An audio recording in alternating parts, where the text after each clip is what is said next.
Olá, irmãos e amigos, família Casa de Deus, a graça e a paz do Senhor Jesus. Nós vamos iniciar agora um vídeo, uma mensagem no canal do YouTube da Casa de Deus. Tenho certeza que vai ser abençoador para a sua vida, para a sua família. Então fique conosco e seja abençoado grandemente pelo poder da palavra do Senhor. Irmãos, eu quero só repassar, porque talvez alguém aqui não tenha participado, mas bem rapidinho mesmo. Eu vou repassar para você. Eu quero passar pelas atividades que eu acredito que vão tornar o nosso ano muito melhor do que todos os anos que nós vivemos até aqui. Quem acredita nisso? Alguém acredita nisso? Eu acredito que o ano que vem vai ser poderoso. Então eu falei algumas coisas, falei sobre perdão, né, que para você perdoar você tem que ter a identidade de filho, e filho vai entender que o pai é um pai perdoador, ele também perdoa. Então, às vezes você não consegue entender Deus como pai. Para você entender você como filho, você precisa entender Deus como pai. Então, é muito importante você pensar que a missão do filho, não é? Nós somos filhos de Deus, é perdoar, porque se o pai perdoa, nós perdoamos também. E mais ainda, temos a garantia que nós seremos perdoados. Porque a Bíblia diz, se você perdoa, você é perdoado. Se você retém o perdão, Deus também retém o perdão. Quem lembra disso, diga amém. Amém. Nós falamos sobre servir. Então, coisas importantes para o nosso ano de 2025, que é perdoar e servir. Aí usei o texto de João capítulo 13, que é esse texto incrível do lava-pés, quando numa ceia Jesus lava os pés dos discípulos. Eu usei o versículo 1 do capítulo 13, quando diz o texto que Jesus amou os seus e amou-os até o fim. Então ninguém consegue servir se não tiver amor. E usei o outro texto como exemplo, né? Deus deu o exemplo, Jesus deu o exemplo, lavando os pés dos outros, nós também devemos fazer isso. Então nós entendemos naquela mensagem que para você servir você tem que amar, você tem que ser determinado e ter interesse nas questões. Então quem serve é assim, ama, ele é determinado a cumprir o seu objetivo e ele também tem interesse no que está acontecendo para ser usado na área do servir. Falamos sobre relacionamento. Vou gastar um pouquinho de tempo aqui, porque eu percebi que eu fui muito rápido numa noite, num culto à noite. Então, só para você entender um pouco sobre relacionamento. E para mim isso é muito importante, é fundamental para a gente poder viver o ambiente do perdão, o ambiente do servir. É o relacionamento. A vida cristã é um relacionamento com Deus, e os relacionamentos não se baseiam em algo automático. Né? Vou para a igreja, leio a Bíblia, eu oro porque faz parte, não. É uma obrigação. Não é obrigação você ser dizimista, não é obrigação você ler a Bíblia, não é obrigação você orar. Isso tudo é resultado do relacionamento que você tem com Deus. Faz sentido ou não? Tudo isso.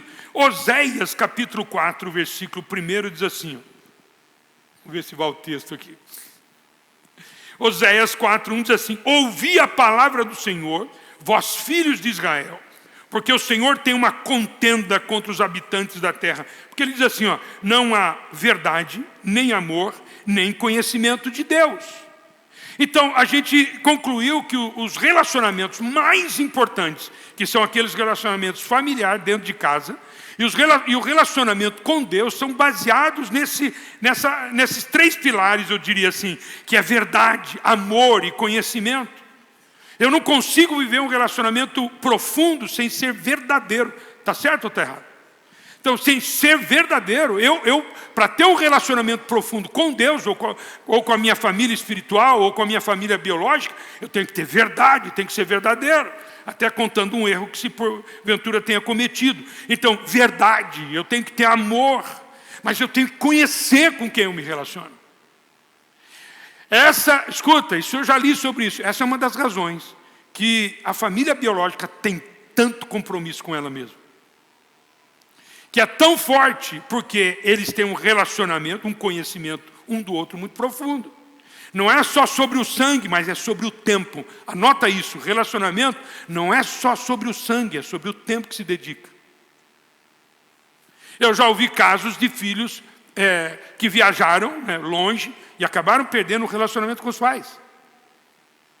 Se você pega uma criança que nasce numa família, pega e põe numa outra família, ela perde contato com a família de sangue, ela já não tem relacionamento. Ela tem mais relacionamento com a família que adotou do que com a família biológica.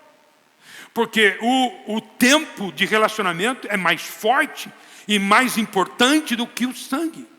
Tem crente aí ou não? Então, ou seja, verdade, amor e conhecer as pessoas. Ô crente, qual é o grande objetivo seu numa família espiritual, que é a igreja? Conhecer os teus irmãos. Posso perguntar quantas pessoas você conhece da igreja? Então o relacionamento, eu estou falando conhecer, começar a sentar, conversar, participar junto, não é? Chegar antes na igreja. Fica tranquilo, eu estou preparando um hall de entrada aqui incrível. Viu? Aleluia, um hall de entrada, não vou falar, não, depois eu falo.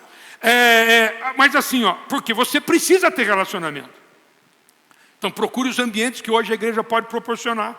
Né? Dentro dos ônibus, aqui nos cultos, chegue cedo, saia tarde. Faz o seguinte, chega comigo e sai comigo. Você vai chegar cedo, vai sair tarde. Então, para você ter tempo de conversar com as pessoas, tenta evitar, a não ser que você tenha um compromisso de sair rapidamente, tá bom? Tem crente aí, não? Eu falo dos relacionamentos. Quando eu preguei sobre relacionamento, eu falo dos relacionamentos. Que é o relacionamento horizontal que a gente tem com as pessoas aqui. É a vida familiar, não é? Que, infelizmente, na época de Oséias, caiu num abismo absurdo. Deus tem falado muito comigo sobre isso. O diabo ama destruir a família. Porque ele não destrói a família, ele destrói a próxima geração. Eu preguei semana passada sobre filhos, exatamente isso. Ele tem a intenção de destruir os bebês. A família perde sentido, então a gente precisa entender que isso é importante. Você não consegue ter um relacionamento horizontal, não é? Se você dá trela para esse tipo de pensamento. Porque os séculos aconteceram, passaram, mas me parece que hoje nós estamos vivendo um tempo nesse sentido. Famílias destruídas, não é? Filhos sendo relativos. Né? Eu tiro da barriga de forma natural, as pessoas estão querendo incutir na nossa mente que a pessoa tem o direito sobre o corpo dela e vai tirar o bebê. Entendeu? Isso é uma guerra do diabo para que a próxima geração não tenha vez nem de conseguir fazer alguma coisa, porque mataram a criança. Alguém está entendendo aí? Diga amém. Então a gente precisa entender o que nós estamos... Irmão, vou fazer uma crítica aqui durante a última parte da mensagem, vocês vão entender. Né? A gente precisa entender, irmãos, que é uma guerra poderosa contra a família, e o profeta Oséias denunciou isso. Mas temos que pensar no relacionamento vertical, o horizontal entre nós, o vertical entre Deus. Pastor, qual é um que depende do outro? Lógico, o seu relacionamento com Deus define o seu relacionamento horizontal. Então escuta, presta isso. O seu relacionamento vertical define o seu relacionamento horizontal. Pensa na igreja. Pastor, tem um problema com o irmão. O seu problema não é com o irmão, o seu problema é com o relacionamento vertical. Ouviu? Vou dizer de novo. Pastor, eu tenho um problema, o pastor tem muita ruga, agora você sabe, né? Eu tenho um problema com... Não, você não tem um problema com o pastor, você tem um problema vertical. Relacionamento vertical. O seu pastor tem vida séria, com a família, com a esposa, e etc. Eu prego a Bíblia, então, para ter problema comigo, é só sentar comigo que você vê meus defeitos. Posso falar ou não? Não vou falar não. Não falo não. Eu ia falar que você vai sentir o cheiro do meu pum, aí você vai ver. Falei, você pediu, solta. Posso falar a verdade? Às vezes pregando, inclusive.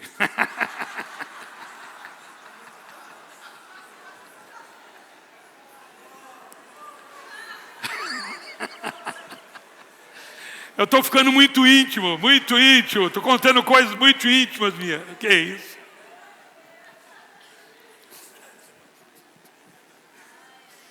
Aí o irmão falou assim, ainda bem que eu não estou lá no púlpito, né, pastor? Imagina se eu tivesse aquele monte de pastores aqui atrás, ia ter que segurar, não dá certo. Ai, papai, me ajuda. Voltar para o nosso... Desculpa, prima, desculpa.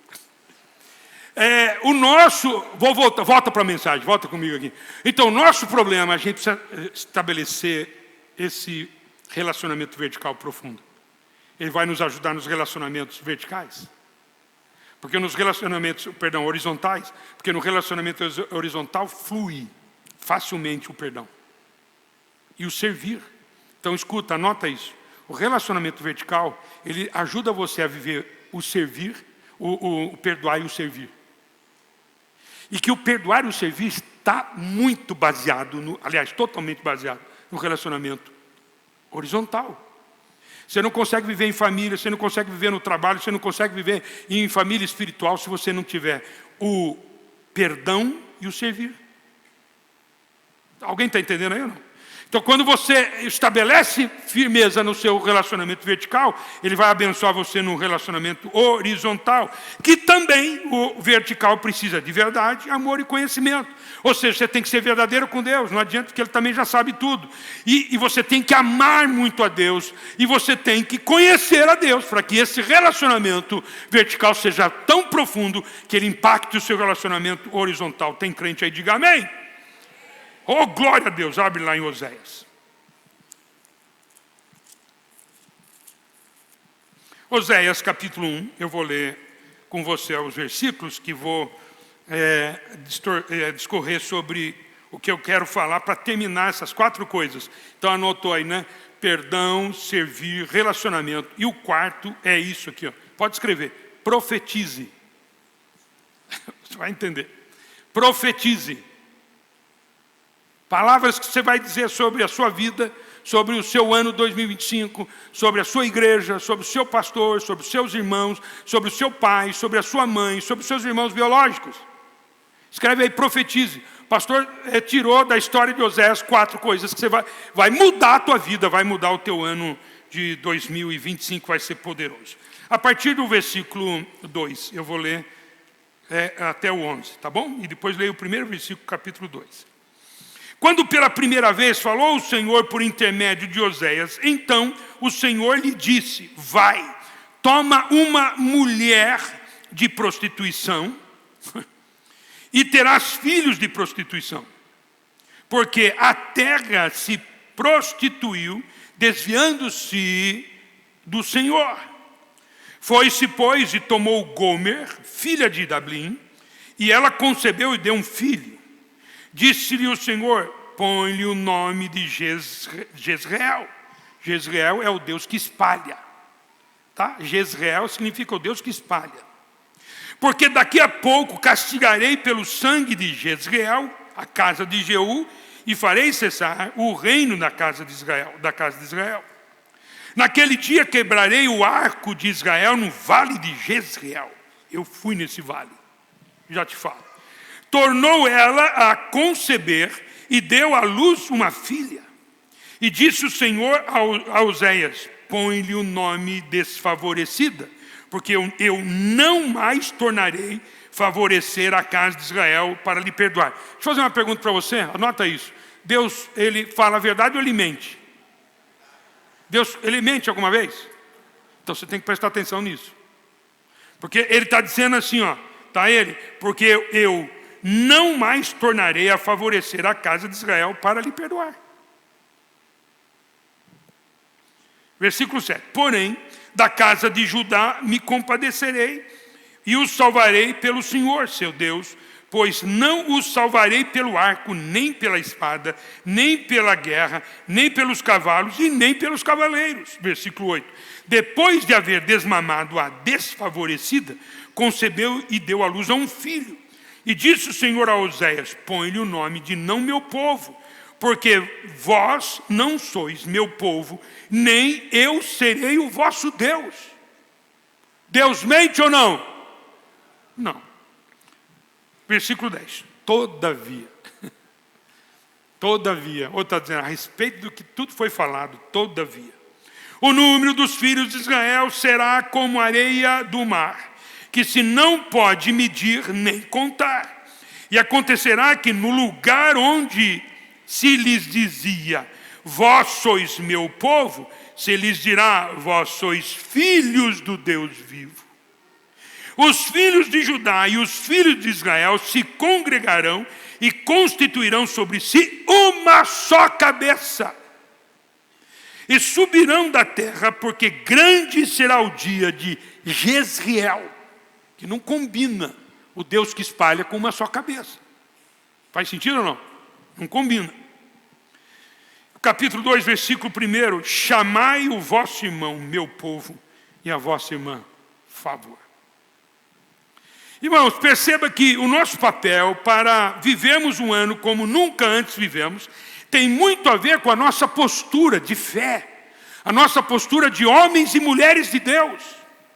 Tudo que está na Bíblia, Deus tem desejo sobre a nossa vida. Toda a palavra profética que eu profiro, que você profere, com certeza é um desejo de Deus sobre a nossa vida. Ninguém profetiza uma maldição, a gente profetiza uma coisa boa. Eu quero que você tenha um ano poderoso, eu quero que a sua família seja próspera, eu quero que o seu parente seja curado, eu quero que você compre uma casa, eu profetizo que você vai ter um ano de abundância financeira. Tem alguém entendendo? Todas as vezes que a gente abre a boca para dizer algo que está no coração de Deus. Pode ter certeza.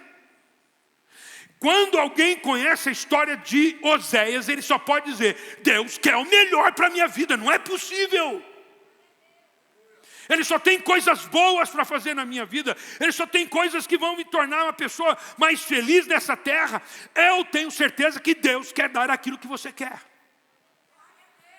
Eu tenho absoluta certeza. Perdão, servir, relacionamento e profetizar. Profetize sobre o seu ano de 2025. A Ana falou até que às vezes aqui a gente precisa, às vezes a gente fica pensando só nas coisas erradas que aconteceram, as coisas ruins que aconteceram, e a gente esquece de falar das coisas boas. Aí você engata um ano novo, vivendo um ano novo, com os problemas do ano passado, e você diz: vai ser a mesma coisa. Deus está dizendo para mim e para você: muda o teu linguajar quanto à sua casa, a sua família, o seu casamento, a sua vida financeira, ao que você herdou dos teus pais. Começa a dizer: a minha vida vai ser diferente, Deus vai prosperar a minha vida, Deus vai restaurar o meu casamento, Deus vai fazer milagres. A gente precisa mudar. Por quê? Porque Deus tem alegria em mudar o seu estado. Deus tem desejo de mudar a coisa ruim que você está passando, em todas as áreas da sua vida. Se for para abrir a boca no ano 2025, abra a boca para profetizar coisas boas na sua casa. Desculpa, irmão, não fala. Não vou falar não, que é muito feio. Aquelas palavras que você usa para tratar os assuntos que estão acontecendo.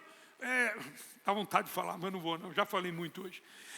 Coisas horríveis que você fala e você começa a trazer, porque palavra, a sua boca tem poder. Há poder nas suas palavras. Você atrai o ambiente do que você fala. O que você fala determina o teu ambiente. As coisas que você fala determinam o teu ambiente. Todos nós somos casados há muito tempo, tem dia que não está bom. Estou falando certo ou não? Você brigou com teu marido hoje? Não, né? É domingo, né? Domingo tem que ficar santeado, né? Ficar santão. Veja bem, às vezes você fala algo que não deveria falar. As pessoas são assim, elas começam a falar. Irmãos, eu estou falando para você, Deus me deu uma forma de pensar na vida. Eu sempre pensei no amanhã. Quando eu casei com a dona Eva, eu falei assim: vou ficar casado com essa mulher. E eu quero ficar casado para viver depois que os filhos forem embora. Nem pensava em ter filhos. Porque eu acho que casamento mesmo, para dizer que foi bom, é depois que os filhos forem embora. Minhas filhas foram embora e meu casamento melhorou mais ainda. Só estou eu e tua mãe lá. Então, mas tem dia que não está bom? Tem dia que não está bom. Eu não tenho um dia, e minhas filhas sabem disso, que eu não falo para a Evelyn muitas vezes: eu te amo, meu bem. Se der algum problema, eu falei: bem, mas eu te amo tanto. Pensa num homem apaixonado. Você viu como mudou a voz? Eu falo para ela, eu beijo ela o dia inteiro. Quando eu estou perto dela, eu chego, eu saio, eu beijo. Antes de sair, eu beijo. Quando eu chego, eu beijo. Eu agora de manhã, na parte da manhã, antes dela levantar, porque eu faço café da manhã, o marido faz café da manhã para a esposa, que você ganha um negócio sério, hein? Pode ser levado às alturas. Eu faço café da manhã, eu beijo ela umas 15, 20 vezes. Te amo, meu amor. Aí Deus abençoe o seu dia. Esse dia seu vai ser incrível. Verdade. Irmãos, a gente perde a oportunidade de falar aquilo que Deus quer que eu viva. Você fica indo contra a vontade de Deus quando você fala uma coisa. Olha a história de Oséias, tudo que o povo de Israel estava vivendo, tudo que o povo de Israel estava falando. E Deus falou assim, nunca mais eu vou favorecer o povo de Israel. Nunca mais eu vou... Ele está dizendo que ele não ia fazer. Aí continua os versículos que Deus está fazendo. A desfavorecido vai chamar a favor. Aquele que não é meu povo vai chamar meu povo. Eita glória! Pastor, mas eu erro, eu sou pecador, é verdade. Eu e você, o povo de Israel, inteiro. Mas Deus sempre está indo na direção correta. Se você for abrir a boca no ano 2025, abra a boca para você profetizar coisas boas e poderosas que Deus quer fazer na sua vida. Abra a boca para profetizar bênção e vitória sobre a sua família, sobre a sua casa, sobre a sua igreja, sobre o seu casamento, sobre o seu pastor, sobre os seus irmãos biológicos, sobre os seus irmãos espirituais, sobre a igreja. Profetiza crescimento, profetiza vida, profetiza perdão na vida da pessoa, profetiza cura nas pessoas. Aquela pessoa que não está vivendo bem dentro da igreja, profetiza. Você abre a boca e fala, também vive desse jeito, está aí colhendo o fruto do seu erro, e você porventura tem alguma autoridade para dizer que você não errou? Você esqueceu que Jesus falou para aquelas pessoas que foram acusar aquela prostituta? Ele disse assim, para as pessoas, quem não tiver pecado, atira a primeira pedra. Se você nunca errou, por favor, irmão, nem seu lugar é aqui mais. Você vai ficar com uma auréola, daqui a pouco você vai embora, vai subir numa carruagem de fogo e vai para o céu, porque você não é merecedor de ficar nessa terra. E a gente aponta o dedo e escuta, porque você tem que entender o que eu vou dizer. A primeira pessoa que ouve o que você fala é você mesmo. Ninguém está mais perto do teu ouvido que você. Você fica falando dos outros, está entrando na tua alma. A Bíblia diz assim, a boca fala do que o coração está cheio. Já está lá dentro. Vou fazer uma outra versão desse versículo. O coração se enche daquilo que você fala. Essa raiva que você tem dentro é fruto do que você ouviu a vida inteira. Talvez dos teus pais e de você mesmo. Pensamentos que você tem a respeito da sua esposa. Eu já vi isso acontecer, irmãos. O cidadão falou tão mal da mulher, tão mal a vida inteira, que ele precisou separar. E a mulher não era aquilo tudo. Porque ele vai falando, vai entrando na alma dele, ele cria o ambiente. Isso não é psicológico, isso é espiritual. A psicologia pode explicar, mas o poder maior é espiritual. O diabo se asseca. Você vai literalmente chamando sanguessugas espirituais de você. Que vão sugando a sua alma, vão sugando o amor que você poderia ter, vão sugando a paz que você poderia ter, vão sugando a alegria que você poderia ter, vão sugando o recurso financeiro que você poderia ter. Você começa a falar tantas coisas, você vai enchendo tantas coisas, enche a tua boca, a tua casa, o teu coração de palavras de bênção para todas as pessoas que estão à sua volta, para as pessoas da igreja, para os seus pastores, para a sua igreja, para o futuro. Irmãos, profetiza coisas boas. Vamos fazer um trem aqui? Olha para alguém que está do teu lado, fazer para a esposa também. Olha para alguém que não é seu marido, sua esposa, depois você faz. Olha para alguém, profetiza alguma coisa para a pessoa.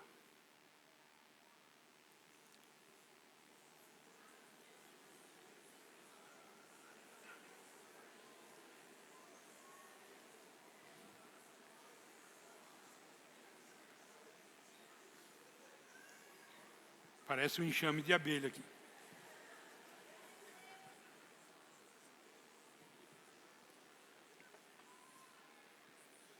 Você gostou do que você falou? Quem gostou do que falou, diga amém. Quem gostou do que ouviu, diga um amém mais forte ainda. Eu ia fazer outro exemplo. Xinga o irmão, fala uma coisa ruim para ele, mas não vai dar certo. Não vai chegar no objetivo. Porque Deus, escuta, irmãos, porque Deus quer mudar a sua história. Escuta, escreve essa frase para você, Porque Deus quer mudar a sua história a partir do que você fala. Deus não está interessado em mudar a vida de alguém, a história de alguém, quando ele falar o que não deveria ter falado. Faz sentido não? Pastor, o meu vizinho é um negócio. Profetiza sobre a vida dele. Pastor, o meu chefe é uma coisa, profetiza sobre a vida dele. Você é responsável pelo ambiente que você está vivendo. Pastor, o senhor não sabe com quem sou casado. O marido tem a esposa que merece, irmão. O senhor já conheceu a história de mulher ruim? Pensa, eu sou pastor há 37 anos, já. Eu olhei assim e falei, rapaz, você tem que amar muito. E ao contrário é verdadeiro. Aliás, eu acho mais homem ruim do que mulher. Cadê as mulheres? Cadê? As mulheres geralmente são santas, né? Santa. A minha é santa. Mas é verdade, irmãos. Quando você escuta o que o seu pastor diz, por experiência, sabe? Quando você começa a conversar com a pessoa, porque eu tiro às vezes a mulher de dentro, converso só com ele. Quando você percebe, ele só tem coisa ruim para falar. Aí eu faço assim, ó. Se você quiser ajudar alguém no casamento, faz o que eu estou falando. Eu converso, vejo o que a pessoa fala, aí eu ponho um papel, divido no meio, e ponho coisas boas e coisas ruins. Aí eu falo para a pessoa assim, escreve coisas boas da pessoa, escreve coisas ruins. Ele começa por ruim. Vira para trás. Aí eu falei, escreve coisa boa. Ele fica assim, ó. Verdade, irmão. Para sair, irmão, tem uma. Eu falei, não tem uma coisa boa. Eu falei, estou pensando. Eu falei, ela é uma boa cozinheira? Eu falei, cara, boa cozinheira, põe aí, boa cozinheira. As pessoas, o que a pastora Ana falou é verdade hoje. As pessoas ficam mais olhando para a coisa ruim do que a coisa boa. E você fortalece o ruim. Você profetiza o mal sobre a sua vida. Você profetiza o mal sobre a sua casa. O mal sobre a sua esposa ou sobre o seu marido. Você vai criando esse ambiente e ele chega de um ponto que não volta atrás. Por que você acha que Deus, ele fala uma coisa? Não é que ele está mentindo, irmãos. É porque Deus sabe da história. Ele está falando do coração dele. Eu sei o que eu quero fazer. Você já errou? Já pensou em largar o cristianismo? Largar a igreja? Ele está dizendo, eu sei o que eu quero fazer na tua vida. Permaneça. Deus está dizendo para você, eu sei o que eu quero fazer na sua vida. Permaneça. Deus quer mudar a sua história. Ele deseja que você viva um ano muito melhor do que você jamais viveu. Se fez o que fez com o povo de Israel nos anos do profeta Oséias, não dá para imaginar o que ele quer fazer por cada um de nós, na sua casa, na sua família, na sua igreja, meu irmão, nos seus familiares. Ele quer fazer coisas poderosas, mas ele está dizendo para mim e para você, profetiza aquilo que você quer. Não tem que entrar com palavra ruim, porque palavra ruim ele descarta. Só para você entender, eu vou fazer uma crítica aqui. As provas da infidelidade do povo de Israel, que eram grandes. A desintegração geral de Israel nos dias de Oséias foi a indicação de uma moléstia maior do que o Covid. Uma moléstia social muito grave. É claro que o profeta logo identificou essa moléstia, esse cerne da degradação do povo de Israel, que partiu para a parte política, foi para a parte social, nas falhas da igreja, nas falhas religiosas e morais, que lógico, é o pecado que faz isso. Ele vai entrando e vai destruindo tudo. A idolatria era a causa da doença de Israel, era o pecado de Israel. Então, Oséias, quando você pega o livro, ele rotula, né, o povo de Israel como prostituição ou prostituta, luxúria. Ele fala sobre corrupção. A corrupção desejada pelas pessoas, e tudo isso desejado pelas pessoas. Então, as provas da infidelidade evidenciavam-se no âmbito da religião. E eu fui ler. Da religião, da ética e da política, mas eu fui ler. Comecei a ler. Começou aonde? No povo de Israel. Não era um outro povo. Era o povo de Deus. O que o senhor está dizendo, pastor? Posso falar, irmãos? A culpa do que nós estamos vivendo no Brasil é culpa da igreja. Culpa da igreja. A culpa que nós estamos vivendo hoje, por causa da internet, a gente tem um bocado de coisas erradas que acontecem no meio cristão e a gente vai lá, é coisa que a gente divulga. A gente fala. Lá no passado, não, ninguém sabia da vida de um pastor. Eu não estou dizendo que é ruim você ficar sabendo da vida do pastor, não. Né? Mas não é ruim, não. É bom você saber. Se ele errou, é bom você saber que ele errou. Se ele fez algo errado, é bom você saber que ele fez algo errado. Mas, irmãos, a gente divulga isso. Aí tem um monte de gente que vai para a internet, eles criam um canal na internet, no Instagram, para dizer das coisas ruins. Eu falei outro dia do fuxico cristão, fuxico gospel, né? Enfim, eu percebi que tem outros que falam mal da igreja tal, do fulano de tal, do pastor que errou, o pastor que fez. Logo, esse ser humano, ele errou. Isso é culpa da igreja. A igreja é culpa do jeito do povo de Deus. A gente precisa começar a orar, irmãos. Orar mais e parar de divulgar coisa ruim. Pastor, mas tem que tomar cuidado. Tem, irmão, fica tranquilo. Tem gente que está querendo defender a igreja. A igreja sempre passou por problemas desse nível, desde que ela nasceu. Sempre teve problemas. E ninguém precisa defender a noiva de Cristo. Ele mesmo defende ela. Ele mesmo. Eu vou lá para defender de pastor A, pastor B. Deixa que Deus faz isso. Se precisar, ele tira o cidadão do mundo. Ele tira o cidadão de cena, leva ele para o céu. Pastor, irmão, o pastor errou, vai para o céu. Se ele se arrependeu, por que não? Se um ladrão da cruz se arrependeu, foi. Por que um pastor não pode? Alguém está entendendo, irmão? É culpa da postura da igreja. A história diz que quando há algo errado acontecendo, que a igreja se levante como uma voz profética, não como uma voz de acusação. Quem somos nós para acusar A ou B ou C? Não é só pastor, não é só igreja. Acusar o nosso irmão, acusar um membro da família. Nós precisamos orar, irmão, nós precisamos profetizar que haja mudança, que a vontade de Deus se estabeleça no ambiente da família espiritual e também na família biológica. Tem alguém entendendo aqui? Pastor, o senhor vai tirar nossa crítica? Não. Eu vou colocar só você orar com amor, profetizando sobre a vida das pessoas. Tem alguém entendendo? Diga misericórdia. Falei misericórdia. Os pecados que provocam a ira de Deus e o seu profeta concentram-se em torno dessas 3 esferas. Espiritual, ética, moral, que inclusive atingiu a família na época de Oséias. E eu vou voltar a essa questão da família espiritual. O seu pastor se encontra com pastores de forma corriqueira. Eu amo sentar em mesa com pastores simples ou pastores importantes do Brasil. Sento com eles. E a gente conversa sobre esses assuntos.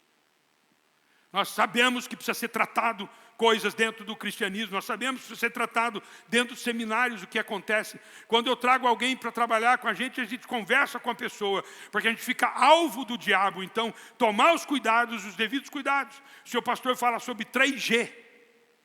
3G. A gente conversa. Outro dia, no meio de pastores, eu dei uma palavra, eu falei sobre os 3G. Alguém quer saber o que significa 3G ou não? Quer ou não? Então, 3G que pode destruir qualquer homem. Não é só pastor, qualquer homem. Primeiro G, grana. O dinheiro destrói uma pessoa. Se o pastor achar que o dinheiro da igreja é dele, ele destrói a vida dele. Se a igreja cresceu e a igreja pagou um bom salário para ele, a grana pode fazer com ele o que não deveria. Não deveria. Eu já falei com Deus, se crescer a igreja, não precisa aumentar meu salário. Eu só quero fazer a igreja crescer e abrir outra, só isso. Já falei para a diretoria, não aumente meu salário, não há necessidade. Está bom assim do jeito que está. Tem crente aí ou não? O pastor, você não quer ter uma Mercedes? Eu falei, não, irmão, precisa andar com segurança para ter Mercedes. Escuta, crente. 3G, primeiro, grana. Segunda, glória. Você subiu tanto, ficou conhecido, que você fica o cara a glória. Fica orgulhoso. A glória, o cara pode tudo, tem tudo. Então ele fica assim famoso. Para com esse negócio, nada de glória. A glória é do Senhor.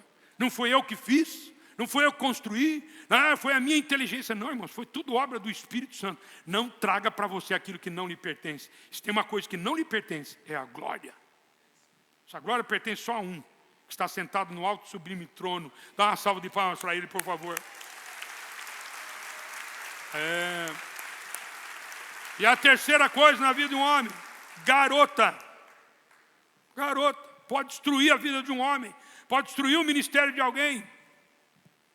Aí o seu pastor fala, cuidado que o seu ministério pode matar o seu ministério. Como é que ele mata? Se você tratar do dinheiro de forma errada. Se você tratar o que você fez, o que conquistou, como a sua igreja cresceu de forma errada, é a glória. E se você achar que você pode tudo e vai ter uma outra mulher, a gente precisa tomar cuidado com isso. A gente precisa fazer uma reflexão do papel espiritual que tem a igreja do Senhor na cidade de Jundiaí. Nós temos um papel espiritual nessa cidade. Não é? Eu também não amo os corruptos, irmãos. Eu oro, Deus, tem misericórdia, põe a mão. Ou Jesus, se o Senhor tem algum plano para salvar ele, use alguém, se possível eu, ou uma outra pessoa, para ajudá-lo a sair daquilo. É lógico, nós precisamos profetizar sobre a nossa nação. Então nós profetizamos, Jesus, nós não queremos mais corruptos. Ou ele se converte ou ele sai de lá. Tem alguém crente aí ou não? Qual é o papel da igreja? Profetizar. Que haja paz, que o Brasil saia dessa condição que está querendo entrar, que ela saia desse caminho de perdição, de ruína na nossa... Tem alguém crente aí? Levanta a mão comigo. Pai, eu profetizo que o Brasil vai sair desse caminho de ruína financeira. Pai bendito, em nome de Jesus, de ruína moral, Deus, nós profetizamos que a corrupção não vai ter mais valor nessa nação. Nós vamos destruir o império da corrupção pelo poder que há no sangue de Jesus. Nós profetizamos que um dia a nação brasileira vai ter homens e mulheres justos e tementes ao Senhor, que realmente ministrem na nação e tragam alegria no nosso povo, aleluia. Deus já colocou alguns cristãos lá, não deu certo não. Então anota isso. O nosso Deus é o Deus da segunda chance, da segunda oportunidade. Eu amo esse Deus.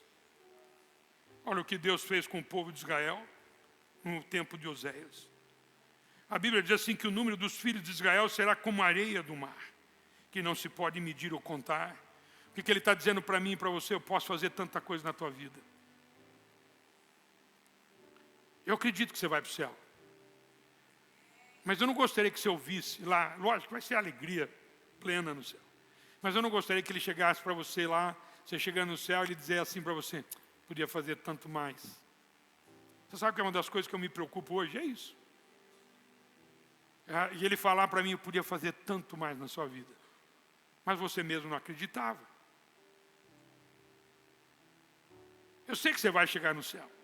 Mas eu gostaria que você chegasse no céu, Deus falasse assim, que bom que eu fiz tudo que eu quis fazer na sua vida. Tem crente aí ou não? Você não tem ideia do que Deus quer fazer. Em vez de Deus destruir o seu povo, Ele vai lá e multiplica. Em vez de varrê-lo do mapa, ele vai lá e amplia os seus horizontes.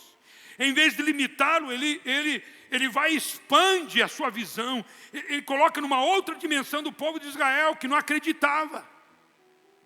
Você sabe por quê, meu irmão? Porque Deus é o Deus que muda a nossa história. Nós precisamos concordar com Deus nessa mudança de história. A menção que faz o texto, a areia do mar, não se pode medir nem contar, leva-nos à volta a Abraão, para nos fazer lembrar que a antiga promessa ainda continua de pé, e ela está de pé. Vai comigo em Gênesis 15. Vou ser rápido aqui. Gênesis 15, versículo 5, diz assim, ó. Então conduziu até fora e disse, olha para os céus e conta as estrelas, se é que o podes. E lhe disse, será assim a tua posteridade. Vai para o capítulo 22, vira a página, versículo 17, que diz assim, ó, 17, que deveras te abençoarei e certamente multiplicarei a tua descendência como as estrelas dos céus e como a areia na praia do mar. A tua descendência possuirá a cidade dos seus inimigos. Pastor, mas ele está dizendo o que vai fazer e fez na vida de Abraão, fez. E na vida do povo de Israel, na época de Oséias, ele falou que ia ser desfavorecida. Deus, quando condena, quando ele mostra o seu pecado para condená-lo, ele sempre está na intenção de perdoá-lo. Ele sempre está com o coração, eu quero te perdoar, quero revelar o teu erro para que eu possa perdoar o teu erro. Eu quero que o teu erro apareça para que eu possa perdoar o teu erro. Eu quero que você reconheça o que você está falhando para que eu possa operar a libertação, possa operar a cura, possa restaurar a sua vida. Capítulo 32, versículos 11 e 12, de Gênesis também, que diz assim: livra-me das mãos de meu irmão Esaú, porque eu o temo, para que não venha ele matar-me e as mães com os filhos. Você está lembrando dessa história de Jacó e Esaú? E Deus diz para ele: e disseste, certamente eu te farei bem e dar-te-ei a descendência como a areia do mar, pela multidão que não se pode contar. Você está entendendo o que Deus está dizendo? Ele está dizendo assim: eu amo as gerações, eu amo que as coisas continuem, porque eu sempre tenho uma promessa para cada geração, eu sempre tenho uma promessa para cada filho, eu sempre tenho uma promessa para cada neto, eu sempre tenho uma promessa para cada bisneto, eu sempre tenho uma promessa para cada geração, para cada momento da igreja. Você precisa entender que Deus tem algo para fazer através da casa de Deus. Aleluia, irmãos. Mas nós precisamos estar numa só cabeça, num só pensamento. Romanos 9, 27. Mas relativamente, escuta o texto. Mas relativamente a Israel, dele clama Isaías: ainda que o número dos filhos de Israel seja como a areia do mar, o remanescente é que será salvo. O remanescente. Você vai entender. Vai comigo em Apocalipse. Vou lá para Apocalipse, capítulo 12. Pastor, o que o senhor está dizendo? Não é o fato de você estar no meio do povo que você vai para o céu. Não é porque você é membro da igreja que você vai para o céu. Remanescente é aquele que permanece. Posso falar para você ou não? Tem uma outra tradução no dicionário da língua portuguesa, que o remanescente é o que sobra. Talvez você não, mas eu sou de igreja desde a minha infância. Desde que me entendo por gente. Sou pastor há 37 anos. Trabalho de tempo integral na igreja há 39 anos. Pô, velho. 39 anos. Eu já vi muita gente ir embora. Não é embora para uma outra igreja. Embora do cristianismo. Qual é a sua garantia? Permanecer. Bom, às vezes alguém quer mudar de igreja, está tudo bem. Mas escuta o que eu vou dizer para vocês. Tem uma coisa que o diabo quer fazer, é você perder a aliança com a família espiritual. Uma vez eu preguei, quem é antigo aqui, eu preguei a segunda conversão. Quem lembra dessa mensagem? Você lembra? Rapaz, faz mais de 20 anos. Você lembra, Zé? Segunda conversão. Não é heresia, não. A primeira conversão é quando você se converte a Cristo. E é uma alegria se converter a Cristo. Você experimenta a graça de Deus, você fica maravilhado de ver o perdão de Deus sobre a tua vida, você faz festa, você chora. Se converter para uma igreja é dor. Quando você se converte a uma igreja, você passa por dor. Porque é você se encaixar na família. Você vê que tem pessoas que não são perfeitas dentro de uma igreja. Aí quando você se converte a uma igreja, esquece, irmão. Esquece. Você não sai, você dá a sua vida. É lógico, você vê que era uma igreja bíblica, que o pastor tem caráter, permaneça. Porque você vai ver que é isso. Deus me deu a inspiração para pregar essa mensagem. E eu fui para São Paulo, né, naquela época que o pastor lá da igreja Renascer, esqueci o nome dele. Quem? Apóstolo Estevão. Apóstolo Estevão e a sua esposa, a bispa Sônia, foram para os Estados Unidos. E prenderam eles lá porque eles tinham dinheiro, não sei, quem lembra disso? Tinha dinheiro na Bíblia, não esquece, né? Essa coisa não esquece. Tem dinheiro na Bíblia, você lembra? Quem lembra disso? Quem lembra disso? Pode levantar a mão, não tem medo que eu também lembro. E eu passei lá na igreja, eu fui na igreja visitar, eu estava em São Paulo, a Ana estava fazendo concurso para entrar na faculdade, e eu fui na igreja lá, e tinha uma faixa na rua, o cidadão escreveu: sou renascer até morrer. Botou o nome e RG dele. Verdade. Foi ele que fez a faixa. Ele se identificou. Sou renascer até morrer. Quando ele leu aqui a frase lá, falei, esse cara está certo. Ele está certo. O pastor dele não é perfeito, cometeu um erro. Pagou o preço do erro. E está lá na igreja até hoje. Se tem uma coisa que o diabo ama, é a ovelha ficar saindo de um lugar para o outro. Porque uma hora você tem um encontro com o lobo. Por isso que a Bíblia diz, tem muitos filhos de Israel, mas poucos remanescentes. Quem quer permanecer em Cristo Jesus? Pensa numa coisa que você tem que amar. É a tua família espiritual. É a tua família espiritual. Presta atenção no texto de Apocalipse 12. Eu nunca tinha visto esse texto desse jeito. Eu ia ler só o versículo 17, mas eu vou ler o versículo 13 em diante. Quando, pois, o dragão se viu atirado para a terra, ou seja, o diabo, perseguiu a mulher que dera à luz o filho varão. Deus está interessado nos nossos filhos, na nossa geração. Está interessado em quem está nascendo. E foram dadas à mulher as 2 asas de grande águia, para que voasse até o deserto, ao seu lugar, aí onde é sustentada durante um tempo. Tempos e metade de um tempo, fora da vista da serpente. Porque ele fala sobre dragão e serpente, quase que da mesma forma. E presta atenção, ele usou deserto. Onde Jesus foi para ele vencer a tentação? No deserto. O que o senhor está dizendo, pastor? É um lugar onde eu vou estar com alguém que vai me dar segurança. Eu vou para lá no lugar onde eu vou me abastecer. Quem já não falou assim? Eu não falei, irmãos. Confesso para você que eu nunca falei isso. Mas hoje eu não quero ir na igreja. Já teve gente. Você tem que estar no lugar onde te confrontam. O deserto é um lugar de confronto. A gente confronta o porquê. A gente confronta o que está acontecendo. A gente confronta que parece que eu estou assim só. E a gente confronta os problemas que nós estamos passando. Tem crente aí ou não?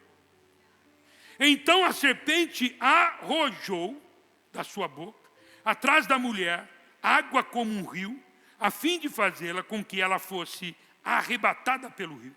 Ou seja, matá-la afogada.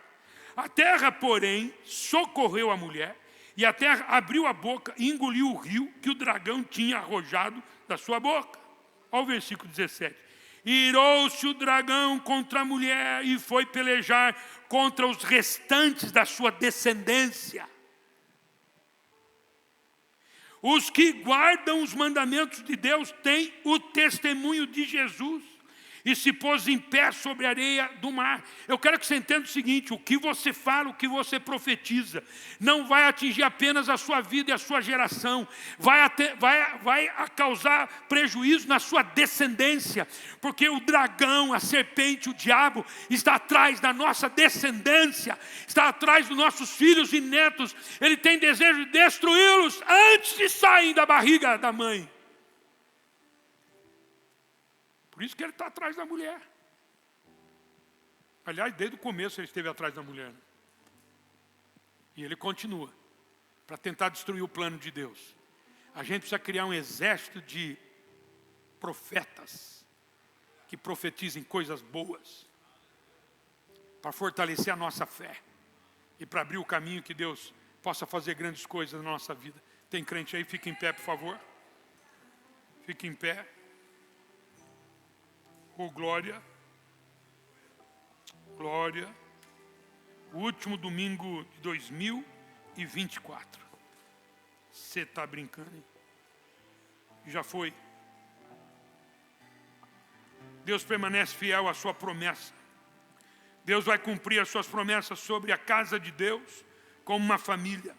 Vamos construir o reino de Deus através dessa linda família chamada casa. Tem crente aí ou não? Vou ler de novo. Deus vai cumprir as suas promessas sobre a casa de Deus, que são muitas. Como uma família, vamos construir o reino de Deus através dessa linda família chamada casa de Deus. Então escutem. É tempo de profetizar o que você acredita que Deus vai fazer na sua vida, na sua casa, na sua igreja em 2025. Não dá para duvidar o que Ele pode fazer. A história de Oséias, além de enaltecer o amor de Deus por nós, seu povo, também Ele sempre tem algo muito maior do que podemos imaginar. Ele sempre tem algo para fazer daquilo que a gente não consegue acreditar. Profetize sobre o que Deus vai fazer em todas as áreas da sua vida. Profetize o que Deus vai fazer através da vida do seu pastor, da vida da sua igreja. Perdoe, sirva, tenha relacionamentos horizontais e o relacionamento vertical, e profetize. Talvez está faltando isso. Então eu queria que você levantasse sua voz, fechasse os teus olhos, começasse a falar isso. Fale coisas boas. Isso não é coisa psicológica, irmão. Isso é palavra profética. Que você deseja para a sua casa em 2025. Que você deseja para a sua igreja, para o seu pastor, para os irmãos que estão doentes, para os irmãos que estão abatidos espiritualmente, para os irmãos que estão confusos. Profetiza, abre a sua boca, profetiza. Profetiza, meu irmão, profetize sobre algo. Abre a sua boca e profetize sobre alguém. Profetize, profetize. Eu profetizo, Senhor, que as famílias da casa de Deus serão exemplos para a sociedade. Eu profetizo, Pai, que os filhos que vão nascer serão homens e mulheres de Deus. Os netos que vão nascer serão grandes nessa terra. Que a geração desse irmão vai ser a geração de profetas, de pastores, de levitas, de mulheres cheias do Espírito Santo, mulheres sábias, ó Pai, que edificam o seu lar. Eu profetizo, Pai, que homens dessa igreja vão ser homens de hombridade, homens que são usados pelo Senhor para levar a sua família aos pés de Jesus. Eu profetizo, papai, que, Pai, as crianças que vão nascer vão crescer em graça, em estatura diante dos homens e diante de Deus, Senhor. Eles vão criar um ambiente sadio em casa e na igreja. Eles vão crescer, aleluia. Tem crente aí, irmão?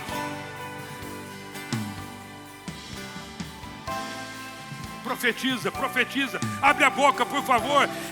Profetizar, abre a boca, fala o que você deseja sobre a sua casa, fala o que você deseja sobre os seus filhos, fala o que você deseja sobre a missionária Laura, fala o que você deseja sobre alguém. Por favor, abre a boca, é você. Graças a Deus, espero que você tenha sido tremendamente abençoado por esta palavra, por essa mensagem. E se você sentiu Deus falar com você, comenta aqui, deixa aqui nos comentários aquilo que Deus tocou ao seu coração. E nesse canal da Casa de Deus tem programação para todas as faixas etárias para abençoar a sua família num todo. Acesse aqui os demais vídeos, seja abençoado por Deus. Não se esqueça de compartilhar. Um beijo no coração e até a próxima.